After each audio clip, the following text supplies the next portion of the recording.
Hello दोस्तों and welcome back to my channel. अगर आपने अभी तक मेरे चैनल को सब्सक्राइब नहीं किया है तो जल्दी से मेरे चैनल को सब्सक्राइब कर दें। अगर आप सब लोग नए आने वाले चाइनीज और कोरियन ड्रामास को हिंदी डब में देखना चाहते हैं तो हमारे इंस्टाग्राम को अपडेट्स के लिए जरूर फॉलो करें। एपिसोड 8 के पार्ट 1 की शुरुआत में पाक योंग hyunjin से कहता है कि मैं कॉलेज के टाइम से लेकर अब तक सिर्फ तुम्हें ही पसंद करता हूँ। hyunjin बहुत हैरान होते हुए कहती है कि ये सब बहुत अचानक है। तो पाक योंग कहता है कि ये अचानक नहीं है, मुझे तुम्हें ये बात बताने में 7 साल लग गए हैं। अब तेयोंग काफी देर से hyunjin का इंतजार कर रहा होता है। hyunjin को देर हो गई होती है इसलिए तेयोंग hyunjin को कॉल करता है तो hyunjin इसे कहती है कि अचानक से एक डिनर प्लान बन गया था इसलिए मुझे घर आने में देर हो जाएगी। तेयोंग को याद आता है कि पाक योंग ने hyunjin को प्रोजेक्ट खत्म होने के बाद डेट पर जाने के लिए कहा था, इसलिए इससे पूछता है कि क्या तुम पाक योंग के साथ हो। तो hyunjin कहती है कि हाँ। ये सुनकर तेयोंग कॉल बंद कर देता है और ये डिसअपॉइंटेड दिखाई दे रहा होता है। खुद से कहता है कि मैं बिला वजह ही बहुत ज्यादा एक्साइटेड हो गया था। पाक योंग डिनर के दौरान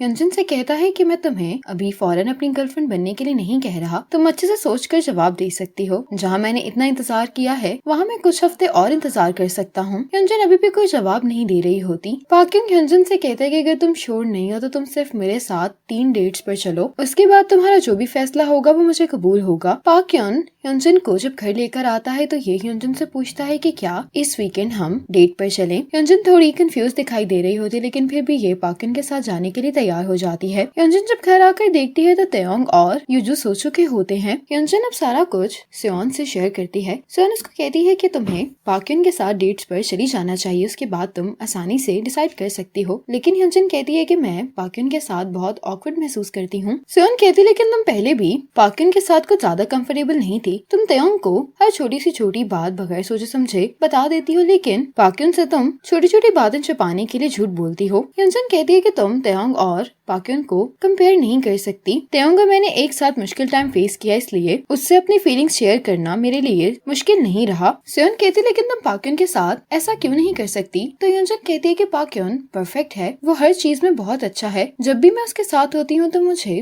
ये रियलाइज होता है कि मुझे और बेहतर इंसान बनने की कोशिश करनी चाहिए। hyunjin बहुत कंफ्यूज होती है और सेओन से कहती है कि मुझे खुद भी समझ नहीं आ रही कि मैं क्या महसूस कर रही हूँ। सेओन कहती है कि तुम्हें सिर्फ गौर करने की जरूरत है, दिल कभी झूठ नहीं बोलता। अगले दिन hyunjin जब फ्रिज खोलती है तो इसे केक पड़ा दिखाई देता है तो ये तेयोंग से पूछती है कि ये केक किसके लिए है। तो तेयोंग कहता है कि तुम्हारे लिए है। hyunjin बहुत हैरान होती है, कहती है कि मेरी तो बर्थडे नहीं है। तेयोंग कहता है कि प्रोजेक्ट मिलने की खुशी में मैं तुम्हें एक छोटी सी सरप्राइज पार्टी देना चाह रहा था। hyunjin ये सुनकर बहुत खुश होती है। तेयोंग से कहती है कि तुमने मुझे पहले क्यों नहीं बताया, अगर तुम मुझे बता देते तो मैं जल्दी वापस आ जाती। hyunjin केक देखकर बहुत खुश होती है। ये तेयोंग को बताती है कि मुझे चॉकलेट केक बहुत पसंद है। ये सुनकर तेयोंग को बहुत खुशी होती है कि इसने hyunjin के लिए सही केक चूज किया है। hyunjin जब केक खा रही होती है तो तेयोंग hyunjin से कहता है कि देर हो गई है लेकिन कंग्रेचुलेशंस, तुमने इस प्रोजेक्ट के लिए बहुत मेहनत की है। hyunjin कहती है कि मैं ये सब कुछ तुम्हारी मदद से ही कर पाई हूँ। तेयोंग नूडल्स खा रहा होता है तो hyunjin तेयोंग से कहती है कि क्या मैं भी थोड़े से नूडल्स खा सकती हूँ। तो तेयोंग कहता है कि क्या तुमने डिनर नहीं किया।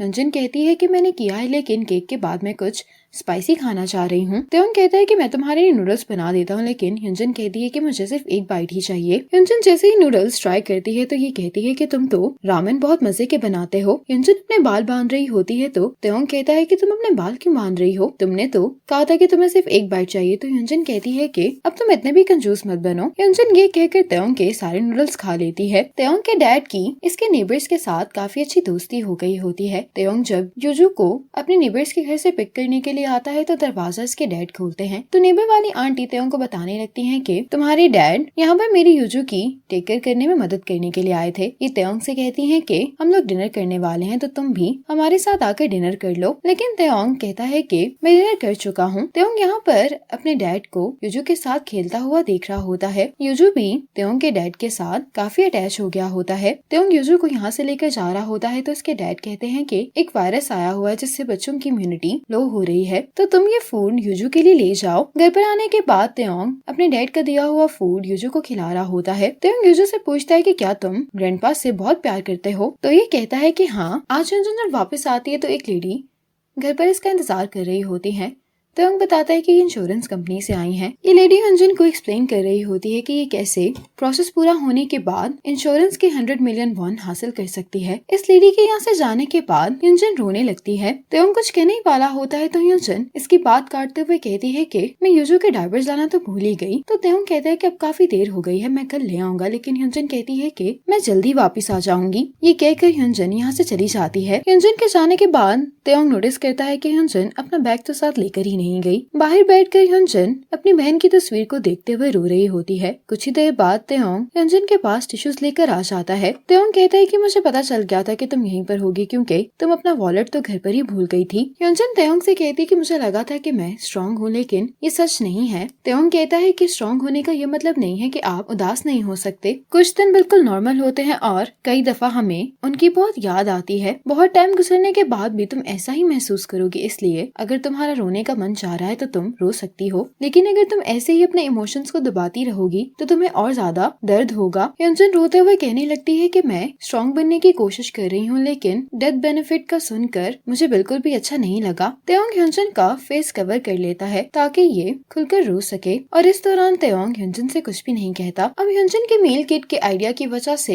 इनके क्लाइंट ने इनके साथ एक लंबा प्रोजेक्ट साइन कर लिया होता है, जिसकी वजह से इनके बॉस काफी खुश होते हैं और ये पाक्यून से कहते हैं कि अब हमें ह्यूनजन को परमानेंट जॉब ऑफर कर देनी चाहिए। आज वीकेंड पर ह्यूनजन पाक्यून के साथ डेट पर आ जाती है कि पाक्यून से पूछती है कि हम कहाँ जा रहे हैं, तो पाक्यून मुस्कुराते हुए कहता है कि ये एक सीक्रेट है। ह्यूनजन को ये जगह काफी पसंद आती है। ये दोनों यहाँ पर साइकिलिंग करते हैं। इसके साथ साथ ये दोनों कुछ फोटोज भी लेते हैं और एक दूसरे के साथ काफी अच्छा टाइम स्पेंड कर रहे होते हैं। पाक्यून ने ह्यूनजन के लिए किम्पाप प्रिपेयर किए होते हैं। जब ह्यूनजन इन्हें ट्राई करती है तो ये सब बहुत पसंद आते हैं। ह्यूनजन पाक्यून से पूछती है कि तुमने बीएस फूड ही क्यों ज्वाइन की, तुम्हें तो इससे भी ज्यादा अच्छी जॉब मिल सकती थी। तो पाक्यून कहता है कि खाना सिर्फ खाना नहीं बल्कि हमारे लिए यादें होती हैं। ह्यूनजन ये सुनकर कहती है कि ये तो मैंने अपने इंटरव्यू में कहा था। पाक्यून कहता है कि मैं भी इससे अग्री करता हूँ। पाक्यून कहने लगता है कि मैं चाहता हूँ कि खाना सस्ता होने के साथ साथ अच्छा भी हो, ताकि जब भी इसे खाएं तो उन्हें अच्छा महसूस हो और वो उनके लिए एक अच्छी याद बन जाए। ये सुनकर ह्यूनजन कहती है कि मेरी और मेरी बहन की भी फ्रोजन फूड से बहुत सारी यादें जुड़ी हैं। पाक्यून कहता है कि अब से मैं जब भी किम्पाप बनाया करूंगा तो मुझे तुम्हारी याद आया करेगी। ये सुनकर ह्यूनजन मुस्कुराने लगती है। अगले दिन ऑफिस में सेओन ह्यूनजन को बताती है कि तुम्हें बहुत जल्द परमानेंट पोजीशन मिलने वाली है। ह्यूनजन को ये सुनकर यकीन ही नहीं आ रहा होता तो सेओन उसको बताती है कि एचआर में मेरी एक दोस्त है, मैंने ये बात उससे सुनी है। ये सुनकर ह्यूनजन बहुत ज्यादा खुश हो जाती है। पाक्यून यहाँ से गुजर रहा होता है तो ह्यूनजन को इतना खुश देखकर ये भी मुस्कुराने लगता है। आज त्योंग फिर से मीटिंग के लिए ह्यूनजन की कंपनी आया होता है। अब सब लोग जब वापस घर जा रहे होते हैं तो सेओन ह्यूनजन को फोर्स कर रही होती है कि आज हमें इस खुशी को सेलिब्रेट करने के लिए ड्रिंक करना चाहिए, लेकिन ह्यूनजन यूजू की वजह से इनकार कर रही होती है। त्योंग साथ ही में खड़ा होता है तो ये ह्यूनजन से कहता है कि तुम जा सकती हो। ये सुनकर सेओन बहुत खुश हो जाती है और ये त्योंग से कहती है कि अगर तुम चाहो तो तुम भी हमें ज्वाइन कर सकते हो। ये सुनकर त्योंग बहुत हैरान होता है तो सेओन कहती है कि हाँ, हम मिलकर सेलिब्रेट करेंगे। त्योंग को समझ नहीं आ रही होती है। सेओन से पूछती है कि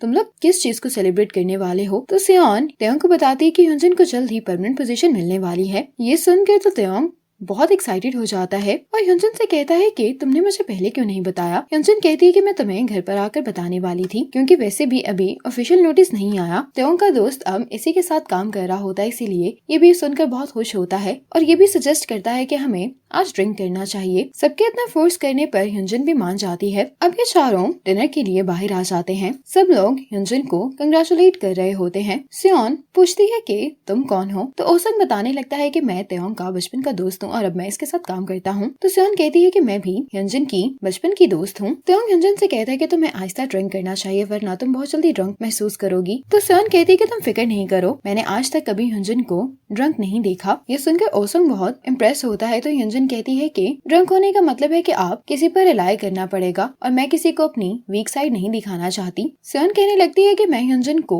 बहुत टाइम से जानती हूँ, लेकिन मैंने इसे कभी भी रोते हुए नहीं देखा। ये सुनकर त्योंग कहता है कि ये तो सच नहीं है, ह्यूनजन अक्सर रोती है। जिस पर सेओन कहती है कि इसी वजह से मैं बहुत शॉक हो गई थी जब तुम दोनों ड्रिंक करने के बाद एक साथ सो गए थे। ये सुनकर त्योंग और ह्यूनजन बहुत ज्यादा एम्बेरस हो जाते हैं और त्योंग का दोस्त इस बात को बहुत हाइप दे रहा होता है। तो त्योंग इसको एक्सप्लेन करने की कोशिश कर रहा होता है कि जैसा तुम सोच रहे हो वैसा कुछ भी नहीं है। ह्यूनजन बहुत एम्बेरस महसूस कर रही होती है कि त्योंग को मना करती है कि तुम जितना एक्सप्लेन करोगे सिचुएशन उतनी खराब होती जाएगी। इसी मोमेंट पर एपिसोड 8 का पार्ट 1 खत्म हो जाता है।